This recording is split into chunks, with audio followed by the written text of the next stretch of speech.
네, 제가 이번에는 좀 암울한 이야기를 할까 합니다. 뭐 암울하지 않을 수도 있는데요. 그냥 그렇죠. 뭐 사는 게. 일단은 제가 이제 결혼 준비를 하면서 결혼하고 나면은 내가 이제 얼마를 쓰고 어떻게 하면 집을 살 수 있을까 이런 고민을 좀 많이 해봤어요. 그래서 고민을 해봤는데 참 답이 없습니다.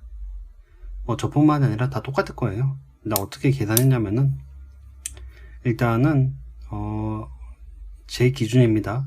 저는 서울에 살고 있고 가능하면은 서울에 있는 아파트에 들어가려고 해요. 20평대 아파트 20평 밑으로 떨어지면은 좀 원룸 같더라고요. 그래서 방 2개짜리 아파트 20평대 초반이나 그걸 찾아보고 있는데, 아파트 가려는 이유는 일단 주차죠. 첫 번째 주차입니다. 주차. 빌라도 좋긴 한데 주차가 좀 복잡하죠. 그래도 한 집당 한 대 주차가 되는 아파트를 찾고 있습니다. 그래서 찾았는데 일단 3억 7천 정도 하는 것 같아요. 전세가 2년 전세가. 근데 지금 제가 뭐 가정하면은 1억이 있다라고 하면은 2억 7천을 전세자금 대출을 받아야 되잖아요. 뭐 받을 수가 있습니다. 신용대출 안 하는 게 어디예요.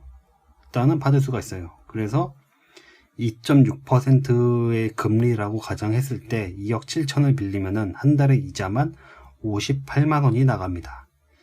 그럼 한 달에 58만 원이 사라지는 거예요. 뭐 남의 돈을 빌렸으니까 그 빌린 거에 대한 대가를 치르긴 해야 되는데 뭐 적지 않은 금액입니다. 뭐 어쨌든 그리고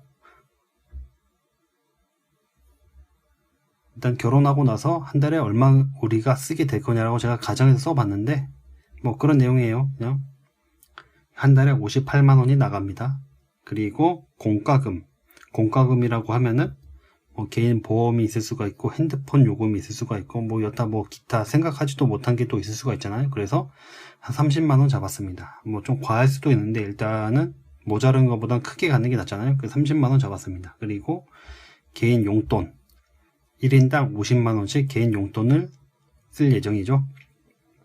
뭐 결혼하고 나면은 돈 쓸 일이 없다고 하는데 그래도 어떡합니까? 30년 넘게 서로 각자 살아온 인생이 있는데 어떻게 하루아침에 돈줄을 끊어요? 안 됩니다. 한 달에 50만 원씩 각자 쓰는 걸로 그렇게 100만 원이 나가죠. 그리고 또 하나가 이제 식비인데 식비를 어떻게 계산할까 고민해봤는데 그냥 간단하게 1인당 하루에 10,000원 정도 쓰면 되지 않을까라고 가정을 합니다. 그래서 한 달 30일이고 2인이니까 한 달 식비가 60만 원 정도로 가정을 했어요. 뭐 틀릴 수도 있습니다. 뭐 과하게 일단 잡아야죠, 계획은. 그리고 아파트 들어가니까 아파트는 월 관리비를 내잖아요. 보통 한 10만 원 합니다. 주차 한 대 추가 안 하니까 한 10만 원 되죠. 그리고 관리비에 포함되지 않는 뭐 가스비 같은 거 그거까지 하면 한 15만 원 잡아야 되지 않을까 합니다. 뭐 겨울이나 여름이나 이럴 때 에어컨이나 난방비 틀면은 전기세가 조금 더 많이 나오잖아요. 그래서 한 15만 원 잡았습니다. 그리고 저는 스포이가 있습니다. 스포티지. 차가 있어서 아파트 들어가려는 건데 월 관리비가 사실 뭐 기름값이 2달에 한 6만 원 나오는데 뭐 넉넉히 잡아서 한 달에 10만 원 잡았습니다. 10만 원 내에는 기름값도 있고 뭐 보험비나 뭐 자동차세 이런 걸 이렇게 n분의 1로 했을 때 한 10만 원 정도 되지 않을까 하는 거죠. 그러니까 한 달에 한 5만 원 정도로 가장을 하는 거죠. 보험비랑 뭐 자동차세랑 이런 것들. 틀릴 수도 있어요. 그리고 이제 생각지도 못한 경조사비, 결혼, 장례, 그리고 어버이날, 그리고 개인 생일, 생신 이런 거 다 따졌을 때 뭐 잘 모르겠어요. 한 달에 한 50만 원 잡았어요. 근데 이거는 뭐 나갈지 안 나갈지 모르는 금액이라서 일단 50만 원 잡았습니다. 혹시 모르잖아요. 그렇게 해서 다 따졌을 때 그냥 산다. 아무것도 저축하지 않고 산다고 했을 때 약 293만 원의 지출이 생깁니다. 한 300만 원 잡아야죠. 한 달에 300만 원 정도가 사라지는 겁니다. 저금이 아니에요. 사라지는 겁니다. 이래서 외벌이 하면 현상 유지밖에 안 된다. 이렇게 생각을 합니다. 암울하죠. 뭐 용돈이나 식비를 좀 과하게 잡은 것도 있는데 뭐 우린 MZ세대잖아요. 우린 개인의 가치를 추구해야 됩니다. 어떻게 희생하고 살아요? 우리는 뭐 받을 거 다 받고 자란 세대인데. 그래서 저 만나는 앵두씨도 이제 직장을 다니니 한번 생각을 해봤습니다. 뭐 앵두씨 월급이나 이런 거는 오픈할 수 없지만 뭐 한 사람당 뭐 한 230만원 정도 받는다고 가정하면은, 뭐 그건 아니에요. 앵두씨가 그렇게 받는다는 건 아닙니다. 한 230만원 정도 받는다 치면은, 그럼 이제 여유자금이 한 230만원이 생긴 게 되잖아요. 300만원 나가는 거는 제가 월급 갖다가 카바를 치면은, 그러면은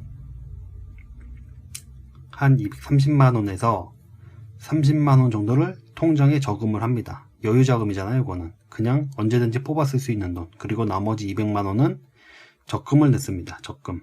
한 달에 200만원씩 적금을 넣는 거죠. 결혼하고 싶지가 않은 건데, 아이는 없다고 가정하는 겁니다.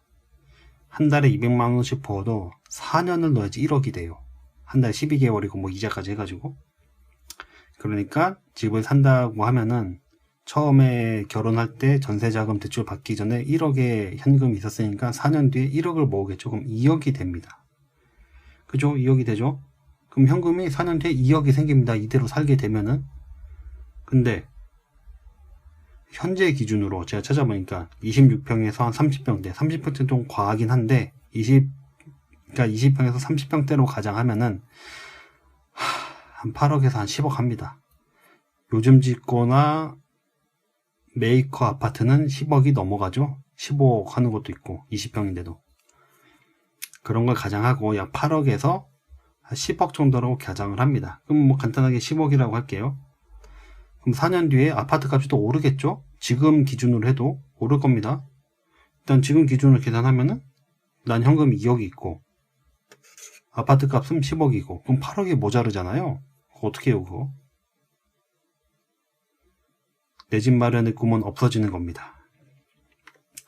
LTV라고 해서 집담보대출이 있는데 그 예전에는 뭐 70%까지 됐다고 하는데 지금 40%까지라고 하죠.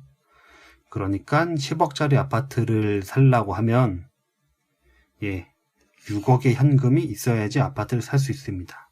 그리고 4억은 빚내는 거예요. 4억 빚내면은 뭐 알아보니까 20년 만기에서 한 달에 160만원씩 내야 돼요. 원금 포함해서.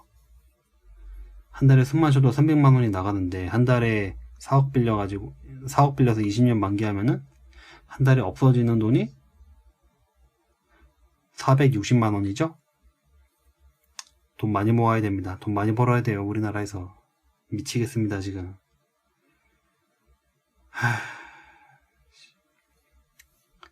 저뿐만이 아니라 다른 사람도 다 똑같을 거예요. 지금 이렇게 계산하고 보니까 정말 암울합니다. 그래서 보통 뭐 집을 사서 좀 갚다가 집값이 뛰면 또 이사하고 갚고 이런다고 하는데 지금 그게 문제가 아니에요. 집값이 10억이라는 게 문제입니다. 10억. 10억이 누구 개 이름인가요? 감사합니다.